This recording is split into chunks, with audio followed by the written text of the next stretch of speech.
По една година пауза во Штипската болница повторно се прават стентови. Со ставање во функција на ангиографот, вчера е спасен 37 годишен пациент, кој дошол со развиен акутен инфаркт на срцето.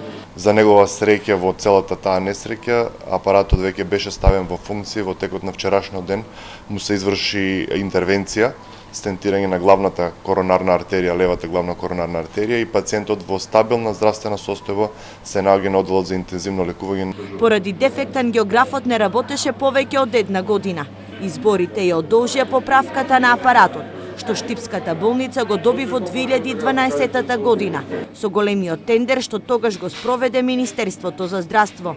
Почнаа изборите, така да не можевме до крајот на годината да распишуваме јавни набавки и да поправаме големи апарати, бидејќи беше изборен период поради изборниот законник. Веднаш потоа кога тоа се заврши, се распиша тендерот, тој беше малку подолг бидејќи беше во поголема вредност. Во моментот 50 на пациенти чекаат за стентирање.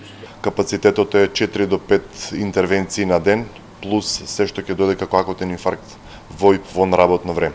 Така да во наредниот период ќе се потрудиме сите пациенти да добијат заслужената и соодветната здравствена нега во нашава болница. Според доктор Николов, тие сега располагаат со огромен материјал, а го имаат и потребниот кадар. Оперативните зафати ги вршат двајца интервентни кардиолози, а во најбрзо време во сала ќе почнат да работат уште тројца лекари, кои треба да се вратат од специјализација. И додека се чекаше апаратот повторно да профункционира, за голем дел од пациентите од источниот регион, единствен спас за својот живот им беа клиниките во Скопје.